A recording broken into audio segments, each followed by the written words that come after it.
You're listening to NFT 365, the first daily podcast on NFTs with your host, Fanzo, talking crypto, blockchain, Web3, non-fungible tokens, metaverse, and... What the is a non-fungible token? We'll get to that. What's up, friends? Welcome back to another episode of NFT 365. And you know, one of the beauties of doing a daily podcast and then leaning into season 2 was that not only do we get to meet new people, explore new topics, but we also really get to double down on some of the unique use cases and variables that are in play when it comes to NFTs, metaverse, Web3 as a whole. And one of them that I think excites me maybe more so than a lot of them is just the idea of how can we empower creators to do what they do best? And that's create, right? And that when I say creator, it can be an artist, it can be a musician, it can be a spoken word poet. And I think the beauty of what, you know, the fundamental concepts that I kind of preach here on the podcast is that it does empower us and it does allow us to reach a new audience, build an audience. And I'm excited for today's guest. Violetta is with us, who is a musician. She is a I'll say pioneer in the NFT music space. She has been putting in the hard work from Twitter Spaces to learning the ins and outs of this entire world, to putting her music out there to the world, to being on stages. Pretty much, I'm not sure if you can even call it an NFT event in 2022 if it didn't have Violetta on stage, and that's a compliment to all of her hustle. So Violetta, thanks so much for jumping on the podcast. And talk to us a little bit about your origin story. I know the story. I think I've actually shared it third person here on the podcast probably like a year ago. But how did you first kind of discover NFTs? And then we'll get into a little bit more of your musical background and what's upcoming. Yeah, thank you, Fanzo. First of all, for having me. You know, you've been a model for us in the NFT space for such a long time. So I'm really happy to be here after a year, pretty much. So my entry in the NFT space happened exactly a year ago, because it was the first week of January that I really started looking at, you know, the space in more depth. But my discovery, the day I discovered NFTs in general, was only like a week before that. So I had never heard of NFTs before until my mom told me about NFTs. Which says a lot about like the state I was in before as an independent singer-songwriter who was just focused on performing live and writing songs, like super organic and old school. That's what I've been doing for the past 7 years. And before that, I was signed to a major label for a couple of years when I was 18. But, you know, a couple of years after that, I just pursued my independent music path, and it was tough. You know, it was really hard, especially since the pandemic kicked in. It just became like almost impossible to penetrate the music industry as an independent, someone who doesn't necessarily want to do a lot of TikToks or cater to like Spotify algorithms. And so, yeah, I was almost about to quit music as a career because I just couldn't pay my bills. And it got to a point where I was like, I don't think I can do this. You know, I don't want to be fooling myself anymore. I'm 26. Okay, I'm young, but I started at 18, you know, so it felt like a really long time. And sort of mid 2021, I gave myself one more year to try and find a way to make it work and just kind of think outside of the box. And halfway through that year, during Christmas holidays, my mom was like, have you heard of NFTs? You know, they're putting music to NFTs. And I'm like, what? That sounds weird. But I had no other chance. I had nothing left to try. But at the same time, I had everything to lose. You know, if I hadn't found anything, I would have lost everything that I'd worked for a decade. And so, yeah, I just entered the space and I had absolutely no money. I had nothing. I was broke out of the pandemic completely, but I just had time and I wanted to commit to it. And so I basically built a community in Web3 through performing on Twitter Spaces. And I actually made some, you know, rough maths yesterday of how many hours I actually spent on Twitter Spaces in 2022. And it went down to 3,000 hours that I've been singing on Twitter Spaces in 2022. So, yeah. Yeah, you've been putting in the work. I'm curious, you know, from that, you know, you talked about like the pandemic really, you know, kind of putting a stranglehold on a lot of things, but you also mentioned like kind of catering to the TikTok, Spotify download realm. If you look at like your musical success, especially kind of, over the 8 years, let's say pre-Web3, was it a lot of word of mouth? Was it a lot of in-person performing and people kind of building it on? I know you were signed by a record label, but, I think for you kind of playing that organic traditional route, what were some of the things that like, I think maybe made you the strongest as an artist, the things that you kind of relied on during those first 8 years prior to Web3? Yeah, so the first 2 years, like I said, I was signed to the major and I was only 18. And the reason why I signed is because I got to the third place at X Factor Italy. So it's one of those deals, they call it 360 deals, where they just take everything you have, without asking, pretty much. And I didn't know what I was signing, so I just signed, major label deal, of course, right? So I signed it. Turned out to be the worst decision I ever made, but I managed to get out of that deal. And what I had been relying for all those years was just live performances. I used to play a lot of kind of like boutique festivals and like for more of like a exclusive audience, private events with like a literature festival, like poetry or embassies around the world and things like that. And then I would put on my own shows where people would come. So I was heavily relying on live shows and then promoting my stuff simply on Instagram and Facebook. And yes, word of mouth, really. I have some Spotify traction, but not like enough to like break me as an artist. I also did, I did some acting. So I tried to diversify a lot. So I did 3 movies over the past few years. One of them was is a Netflix production.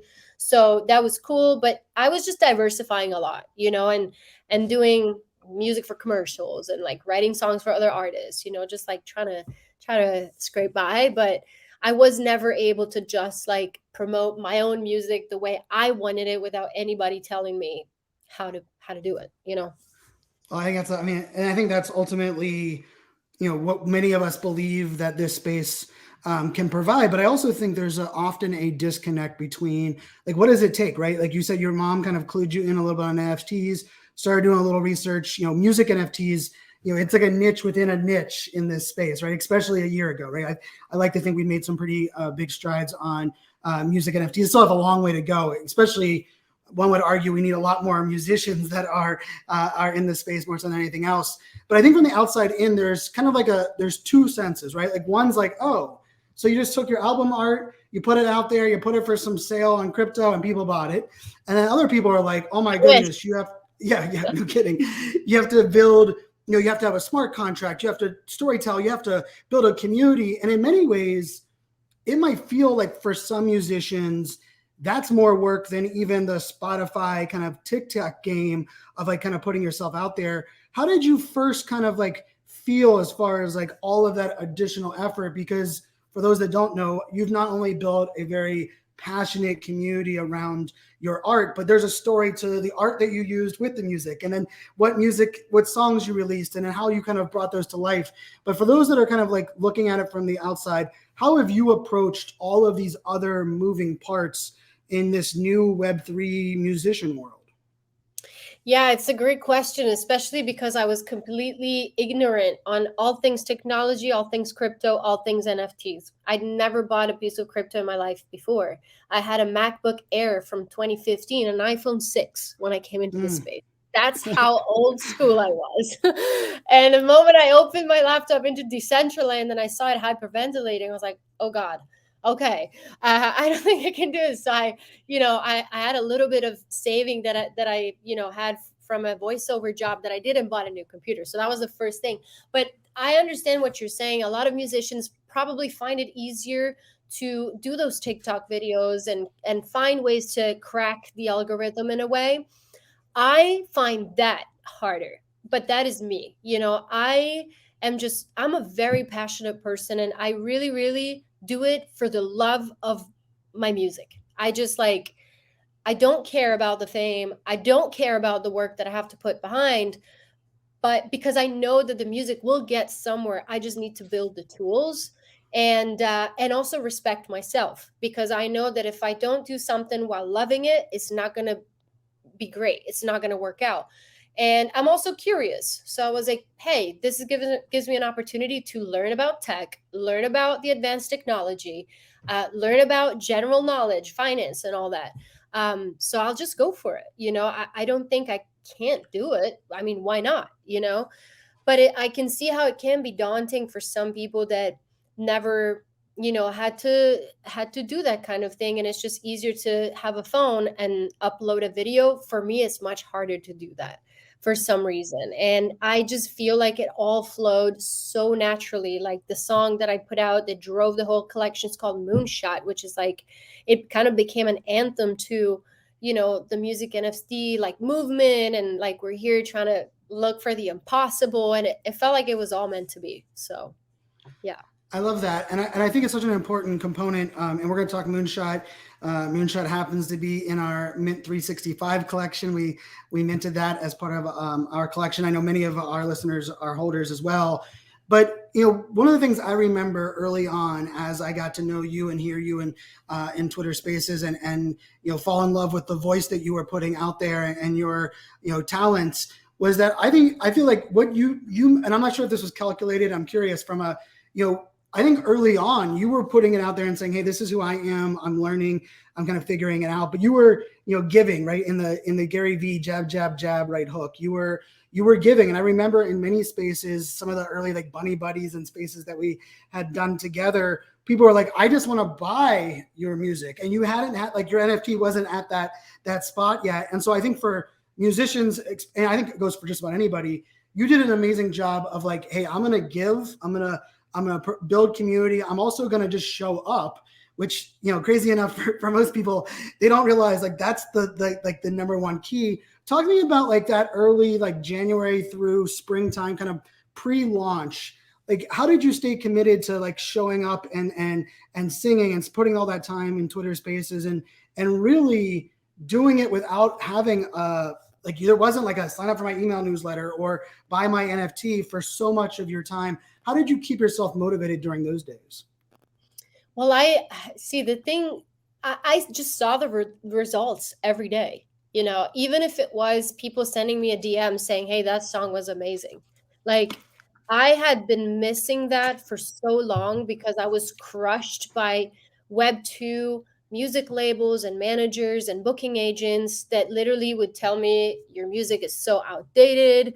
My booking agent told me, if you want to make some cash, go busk in the park. That's the last time I spoke to my booking agent, right? And then I come to Twitter, like really disrespectful. I started singing when I was 3. Like, I built my whole life around this. And so coming to Twitter and people genuinely being surprised by a live song, and the song like speaking to them in the most genuine way possible, that to me was rewarding. That fed my artist soul, and so that already was a lot to me. And receiving that DM and getting that follow and getting that retweet and getting that question, where can I buy your music? Building that demand. Like, I didn't think of it at the time as building the demand, but now I understand it.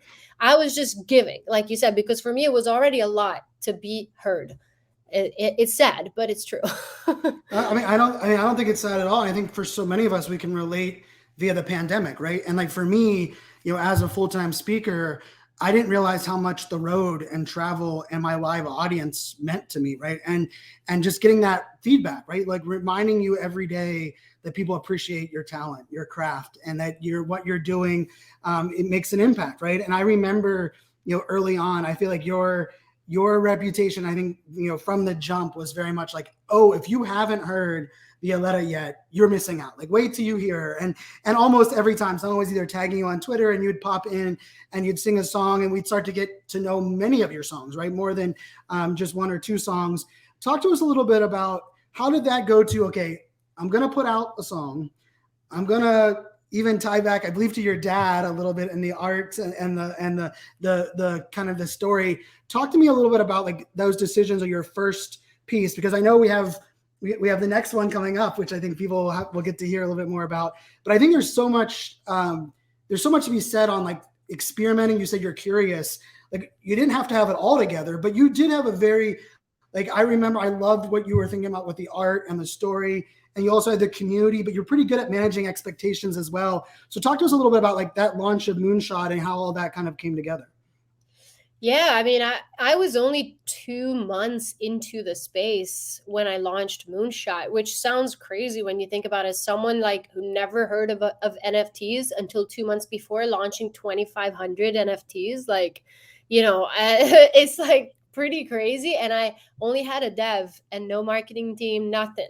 It was just me with the hours on spaces, right? So now that I think about it, I'm like, that was stupid, but it worked out.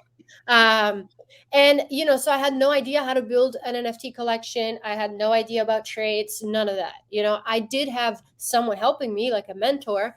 And he was just kind of vague about it too. He was like, yeah, you just need like 50 layers, and I'm like, okay. I'm like, okay, I need art. I don't really have time to find like artists, and I've never collaborated with my dad. My dad's an artist. He knows exactly who I am as a person, as an artist. He knows what I mean when I sing, if you know what I'm saying. Like, he knows what I mean. And so I'm like, I'll just go with my dad. I'll ask him and I'll leave him full freedom, creative freedom on this. I just sent him the songs and the lyrics, and I said, just draw something, and he sent me a couple options for each song. We chose together. We chose the style. I was like, I like this like Jetsons 1960s vibe. I think it fits well with the music and with me. And then little by little, only in like a month, we built it. And I made a point of building like a utility structure that was very intricate and very gamified. But I didn't even know the term gamification at the time. I was just like, what can I possibly offer that this is going to be, impossible to turn down for people? I want to just give everything that I can right now that I can afford. I want to give it all. I don't want to be greedy about what I can offer. I can be greedy later. Now I want to be generous. And so I just offered and threw in everything I possibly could. And yeah, I guess it went well.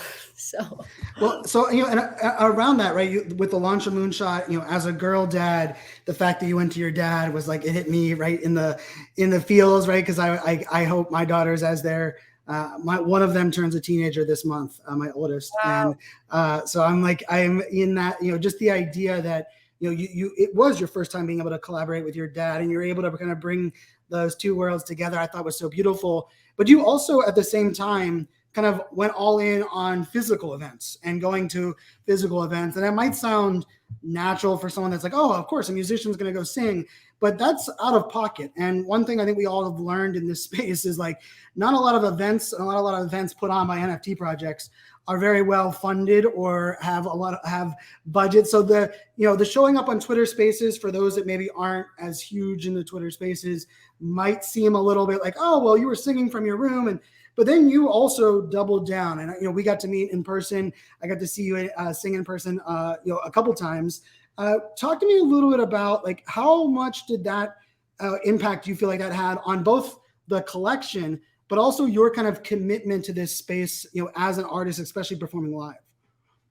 Yeah, I mean, I love the in real life events because they just, I don't know, they just confirm, everything that feels a little bit like, when you're on Twitter, you're still in your house, you're still like on your couch, and it's still you, and like you're in your pajamas and everything. And, it doesn't quite feel real, like it's happening and you're working for it, but it's not like real life, And when you're in New York, in Vegas, and whatever, in front of people, it's like, oh my God, like now I have to like be my full self, I have to like properly perform, even when you're speaking to people, entertaining your community.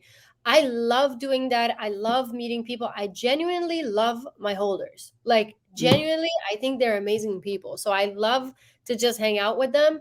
And yeah, it taught me a lot. When I went to New York, when we met actually the first time, that trip kind of shook me because it was massive, and I've noticed like people talking to me, oh, Violetta, like, that was, they knew about me. And I was like, what? Like, I'd just come out of 6 months not leaving my couch, Right. So it was weird. And that definitely triggered a lot of like a bit of confusion in my head, but positive.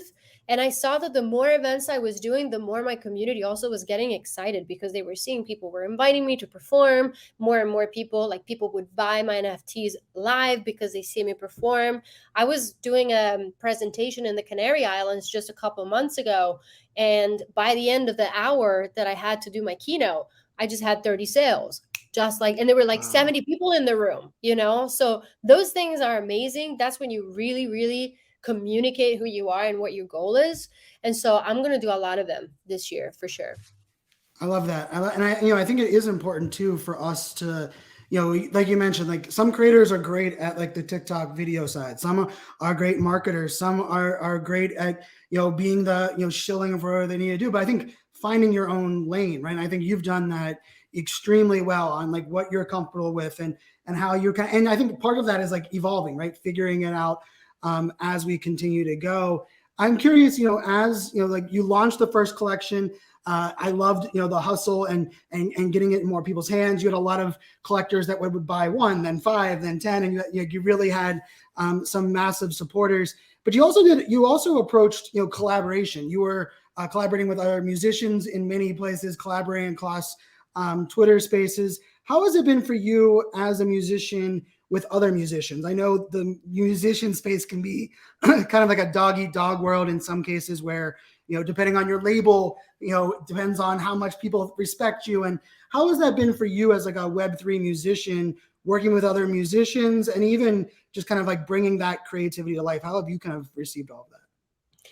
Yeah, I mean, the kind of collaborations that are born in Web3 are unheard of in Web2. So I realize this now after so many months, because I see new people, new musicians coming into the space and being mind blown. They're like, none of my friends are so supportive of each other in Web2.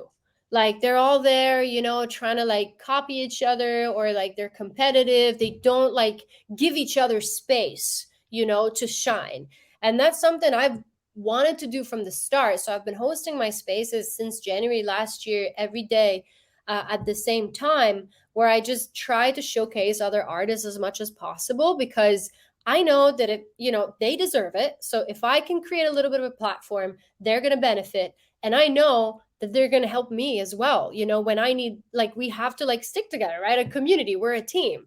So I know that if one of us wins, the others are more likely to win. And I know for a fact that, a lot of my holders are first time music NFT holders, and now they're aware of music NFTs and they're buying some other music NFTs too. And so they're more acquainted. It's just like the work you've got to put in. And, I think this year was crucial for that, for music NFTs, even though it was still small scale. There's only maybe like 10 or 20 of us that really go hard, but it was really important. Like, I feel like the knowledge on music NFTs has increased a lot in the last year, since I joined the space, at least. Yeah, I mean, I think right when you joined, there wasn't even a category on like OpenSea or organized in a way, right? It's a lot has changed. I think we sometimes get lost in the negative of things. Now I was just reading an article. Billboard is writing every single month they have a chart.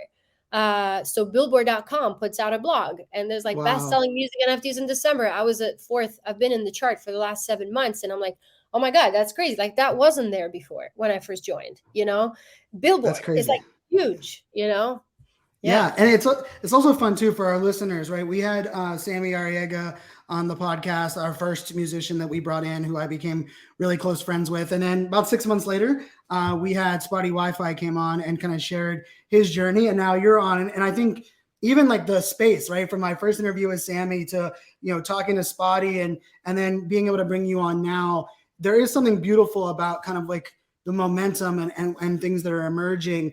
Before we talk like your new collection, things you have working on, you mentioned utility, right? And I think actually it might've been on a space that we were all on together. We were all kind of talking about, artists and not putting too much out there, right? Not saying I'm going to do all of these things. Like everybody's going to get a personal Violetta concert in their hometown if they hold, a certain amount of NFTs. But there's kind of like sometimes there's like a drawing where people are like, well, I'm such a big fan of yours. Now I own 20 of them. What are you doing for me now? And there's a lot of like demand that gets put on an artist. And I know you've faced a lot of that, and you've been very good at evolving, but you've also been very good at kind of like understanding, hey, there's only certain things I can do, I want to do, that I'm comfortable doing. Talk to me a little bit about like, what have you learned since dropping that first collection around like utility and like what you can, either do most for your holders, or what, like, kind of like, how does that connection work best for you moving forward? Yeah, I think utility is like one of the most important things for NFTs in general, as they will evolve, I think, in the future. And music NFTs are lucky because they have instant utility. When you think about it, the music is utility. It costs me nothing to do a Zoom concert every week for my holders. And you buy one of my NFTs, in 3 days you can sit on a Zoom with me and I'll just take all your requests and play all the songs you want. So like that, I think is cool that musicians can offer that and a lot of other projects can't. And so musicians should 100% take advantage of that. And especially at the start, when they're trying to establish themselves, be generous, like offer as much as you possibly can. And then if you see that you can't handle it because you get busier and busier, and I'm getting to a point where I'm like pretty slammed. And so I'm struggling sometimes, to get everything together. I just tell them, because we get to a point where we have this trustful relationship that I can just tell them, I said, guys, like, I don't have enough hours in the day, and they're like, that's okay. We understand. We see you work hard and you've delivered all the utility when you did have time. And now you have a little bit less, but we know you're working a lot for the future. So it just happened very naturally. I'm very transparent with them all the time. It's not like I'm always happy and positive, but at the same time, I'm not like, this is going to go to $2 million. Like we're going to be the biggest. No, I'm like, I'm having a little bit of, I'm having a bit of a struggle right now. So bear with me. And they're fine. Like you're an artist, you're not a robot, so. So, with that in mind, as a musician and having NFTs as like kind of a, with Moonshot being the song with the first one, has it had you like look at how you put out music differently? Have you approached even like writing some of your songs differently with, I feel like part of the narrative of like the old school way of like album and you pick your single and like there's almost like this like structured based on like how do you get on the radio and how do you, well, in this world, like you're what you're measured against is differently, but also like kind of like what people want is a little bit different, right? Like the fact they get access to you on Zoom is amazing for us as listeners, but even as a musician, what your audience wants, right? Because they're constantly engaging with you. How has it impacted you as like a singer songwriter in like your creation and like how you're putting out music moving forward? I love this question because this is like the biggest utility for me as an artist to have the opportunity to really exchange thoughts and feedback with the people that consume my music directly is the best. Like it's everything I ever needed. And so you're absolutely right. And I can give you this example, the Moonshot record, the songs, as much as I absolutely love them, they were produced and we tried to cater to those Web2 things, the radio, the intro can't be too long. The chorus needs to come in at that time. Like the BPM has to be that. And, we got to tune some notes and whatever, right? Super polished because I had no idea where the songs were going to end up. And then I started playing those songs live on Spaces and people got used to hearing me sing them live. When they heard the recordings, they were like, we want to hear your voice more. And I'm like, of course you do. Like I've been telling all the people from the labels for the past 10 years, but they wouldn't listen to me. And now I have the confirmation, right? But of course, I'm happy how the songs turned out and whatever. But now that I have the new collection coming, first of all, it absolutely affected my songwriting because I was like, okay, now I'm going hard. Like Moonshot was like, can I try to be that like genre, but also still like, cater to pop a little bit? And then people were like, no, like, do you? And I'm like, okay, I'm going hard the way I want. Not only that, but I'm going to be recording these songs analog on tape. So there's one take live with musicians in the room. We use tape machines from 1958 over in Berlin. So it's like tape to blockchain, which is something that I want to keep alive, something so crafty and handmade, and bring it to the most advanced technology we have for it to live forever on it. Because I'm not releasing them on Spotify either. I want to keep it 100% Web3. And so tape recordings will be living on Ethereum, forever. I think that's really cool. And I just wanted to capture what people hear on Spaces that they love, the natural, delivery of the songs and the live aspect. I wanted that to be on record.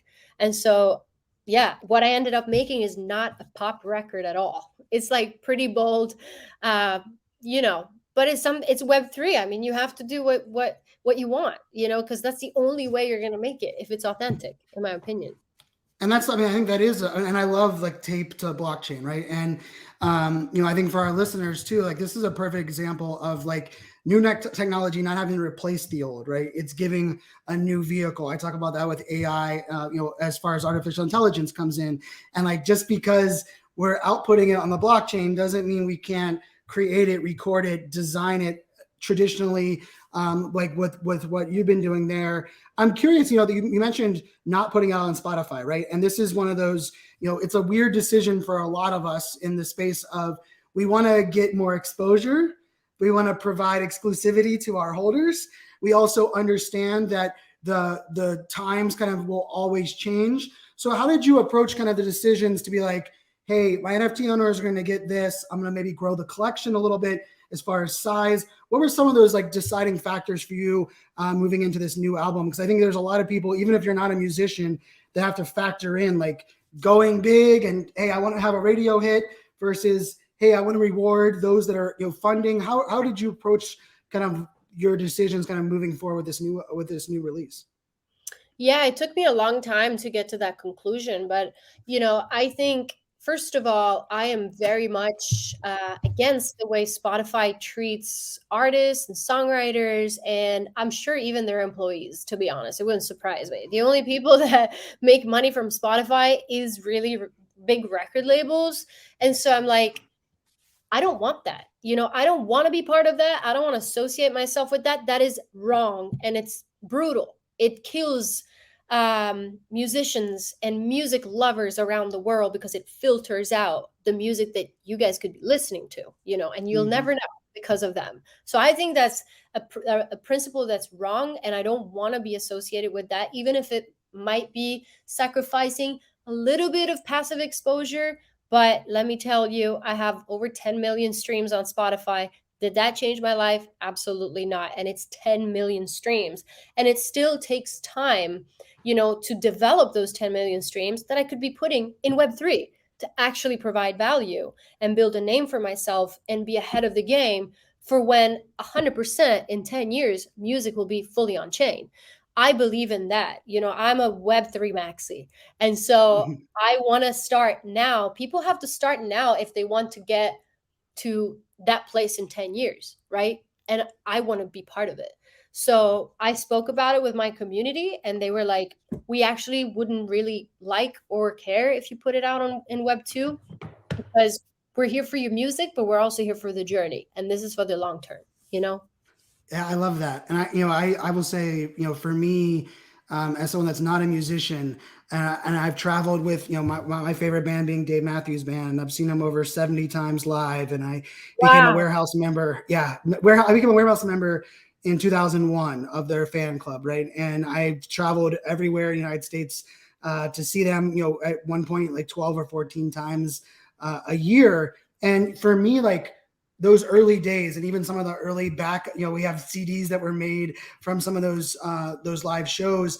It's really unfortunate that it wasn't on the blockchain, right? There was no verification of attendance of events, or even that I was supporting before anyone really knew who Dave Matthews Band was in many cases. And it also exposed me to, another band that I'm a big fan of, an OAR, and got to travel and see them. And so I actually had brought it up to OAR a year ago on, like, hey, I would love for you guys to think NFTs. And of course, in the music space, there's a lot of binding contracts, existing relationships, a lot of the things. So I do think there is something beautiful about where you were at in that, in your journey, and giving you a lot of that freedom that you kind of capitalized, and you had already worked so hard for that. Talk to me a little bit about, the utility for the new piece. give us a little bit about the new album. And I know we're going to release this episode a little bit before the new one's there, but OpenSea has Moonshot up there if you want to buy one of the Moonshots. I know I'm a holder of a couple. We have one in our collection, but talk to us about the new album and what's in store for those that end up jumping into that. Yeah, absolutely. So the new album is called Gypsy Heart, and it's 5 brand new songs that I recorded, like I said, on tape. So they're live. They're not perfect, but that's the great thing about it, I think, because you can really hear that they're live. And so no artifacts, like that's me, right? The good and the bad. And it's 5,000 PFPs, hand drawn. My dad is not the artist anymore this time around, sadly. When I told him I need 400 trades, he was like, I don't have time for that. So see, now that I'm like learning how it works, I'm like, yeah, my dad probably doesn't want to do that, but he recommended another incredible Disney artist. Her name is Ariana. She works for Disney, Marvel, and DC. So she's like super talented, hand drawn, all 400 traits and the one of one and everything. Yes. So I'm really putting a lot of effort into the real artistic value behind it, because again, I believe in the long term. And I know that in 10 or 20 years, you better be putting some effort into the art, because that's what's going to stay. That's what's going to be sustainable for the decades. At one point that will become the only utility, the music and the art. So it has to be great. So that's the first thing. But of course, there's ways to get free tickets for lifetime to my concerts, like forever. Vinyl records, private shows that you can book me for. If you combine some of the rarest NFTs from both collections, you can actually book me to play for free wherever you want, which, private shows are the ones that I would charge the most for. But for holders, it would be free. Zoom private concerts, like custom Twitter spaces that I do like to highlight you. All kinds of, custom performances and merch discounts, and mostly like access to the experience, and the IRL. That's something I'm going to focus on a lot this year. And so there'll be like smaller VIP events for bigger holders and bigger, everyone get in events for any kind of holders. So yeah. And of course, music is always there, which is like the biggest utility that other projects pay a lot of money for and they don't have. So that's true, and I do love the ability to not only play the songs that we own, but also be able to incorporate them, from an IP perspective and integrate them in the things that we're creating. The first music NFT I ever bought was the Ape Shit one for through Timberland, who did it with the Bored Apes, and I graduated high school with Timberland's brother, and I have a connection to that world, and so that was like a fun piece, and I played the song on the podcast, right, as part of within the rights that I had as an NFT owner. And I also feel like that yeah, which is beautiful, right? And maybe we'll do that at the end of this episode for those that are sticking around to the end. I'll play Moonshot here. We'll play the one that we purchased for our collection. I love what you're kind of building within that. You're also combining kind of the first holders, right? You said if you own a combination, and there's like a kind of a building of that. I'm curious if you've looked at it like from you're being a Web3 maxi and being kind of all in on the space with your music. If you looked 5 years or 10 years out and you had to look back at your catalog as a musician, how are you looking at kind of like some of the stuff that you're like putting out now, and even those relationships that you're building? Because I'm one that likes to think like, 5 years from now, people are going to be blown away that all it took was for them to own a couple NFTs to get Violetta at a private, event. And I think that's a pretty magical thing. How are you looking at it? Like, let's say 5 years out, and kind of how this whole journey that you're building kind of your own Web3 catalog of music. Yeah. I mean, I think we're in the discovery phase right now. And I think we're setting down, the foundations of what one day will become, this level of intimacy that I have with my community. Hopefully it's not going to be sustainable when we expand, when more and more people come into the space, and if that happens, if I can't respond to every single DM, that's a good thing. It right. means like there's more people in my community. And what I expect is that not everyone will be able to necessarily afford to buy these NFTs for like the price that they're at, like 0.1, 0.2 is like not affordable for everybody, but music should still be accessible to people, right? So I have some ideas, I'm not going to spill all the alpha, but I have some ideas on how we could, allow people into the ecosystem, just like in the fan club, right? But they don't get certain privileges, that big holders or original holders would get. And they can still enjoy the music, the experience, the closeness to the artist, and also even benefit the holders, the original holders more. There's ways, because a lot of people are like, oh, what do we do with music NFTs? Well, there are ways that you can add even more utility. And I guess when I look back, if I will look back in 5 or 10 years, I will just think this is incredible. Like I talk to my holders every day. Every Sunday I have a meeting with the biggest ones to strategize on the project. Like, do I even need a manager anymore? No, I have that, and they will always be with me. That I know that. Like, I know that even when we grow, if there's 50,000 people in the community instead of 1,100, those 1,100, they will be there forever. So, yeah. Yeah, I love that. And congrats, on, the success on, I love that Billboard for 7 months. I love that you're kind of expanding, the collection as well, which is exciting. Also, just another layer of scary and being curious, right? Because you're pushing yourself there as well. What are Yeah. Well, I guess that's what we kind of get used to a little bit here, right? We get used to being a little bit curious and scared combined. Is there any details on like the dates? Do you have the dates finalized and things that for those that are interested in getting in on the new one? So yeah, I have the dates. Of course, it will be early February. That's when the public mint will be. The people that hold my original collection, just like yourself, you guys will get free airdrops of the new collection. So you don't have to do anything. Just wait and you will find some Gypsy Heart NFTs in your wallet. So you guys are covered. And everybody else, the mint will be 0.1 and it's going to be early February. And I think people are gonna love it. And it's a tough market, but I'm scared, but I'm not, because I know that the real fun starts after, and I have to get there. I have to get to New York and see you in April and be like, we did it, Yep. Which I'm excited about for sure. I love that. I don't know if I put you on the spot, but do you want to give us a taste of maybe one of the new songs or one of the ones that are coming out? Could you give us a little taste of that if you don't mind? And then we'll close out this episode. Of course. Yeah, let's do it. Should I sing like a verse and a chorus of one of the songs, or let's do it? Yep, that sounds great. Okay. All right, then I'll sing the title track, Gypsy Heart. All right. Baby took the long road, showed up at 3 a.m. Didn't bother knocking, baby walked right in. She was feeling right at home until she fell into the hole of her gypsy heart.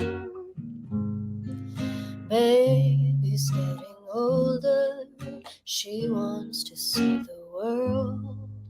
Mama wants to hold her, she's still her little girl.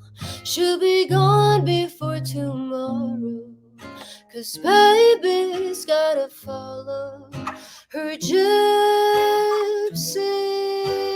heart. She counts upon the stars at night to guide her on her way. She don't know where she's going, but she wasn't going to stay.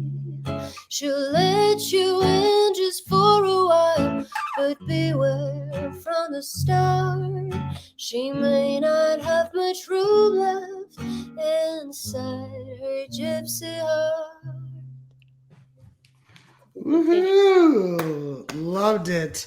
Thank you for that. I mean, right there alone, I love that, rewarding existing holders. So those that are listening to this, pre-launch, go get yourself a Moonshot, join that amazing community. Violetta, I love what you're putting out to the world. I mean, you are a talent but you're also doing it to lift up other artists in the space. You're also doing, for me, you're putting in the work. You're the example of, hard work before the launch, hard work after the launch, hard work to continue to evolve, to innovate, to, stay curious.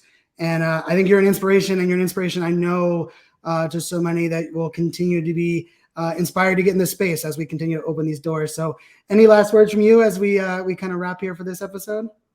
I mean, the feeling is absolutely mutual. The work you're doing to uplift other artists, the fact that, you're collecting NFTs every day and supporting people and doing this is exactly what everyone should be doing, because this is the future. We're building it right now. And so I agree with you. We are putting in the work, and it's going to pay off, not just for us, but for much bigger, group of people, I think. So. Well said.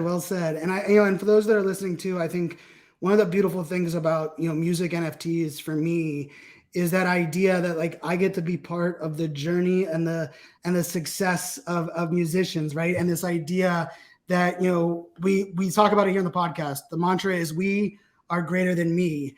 And that's hard when it's the musician listener relationship pre-Web3 that didn't exist nearly like it does now. And I like to think where we've removed that giant barrier, which might be a giant radio or a boombox or a CD Walkman or whatever it may be. But for anyone that's like out there that's listening and you believe in this space and you believe in supporting artists and you believe in making this Web3 for what it is, go get yourself a Moonshot. Go get yourself a music NFT and start thinking about these ideas of like 5 years, 10 years from now that you can sit back and say, I was here when. Because I think there's just something really beautiful in being able to allow the world to, be impacted from, amazing, beautiful talents like Violetta and so many other amazing music NFT musicians that are out there. So as always, everybody, do your own damn research. But listening to just a little bit of her amazing talent, I know you like me are excited for all to come Violetta in the future here in this space. So everyone, until next time, make it a great day, everybody. Cheers.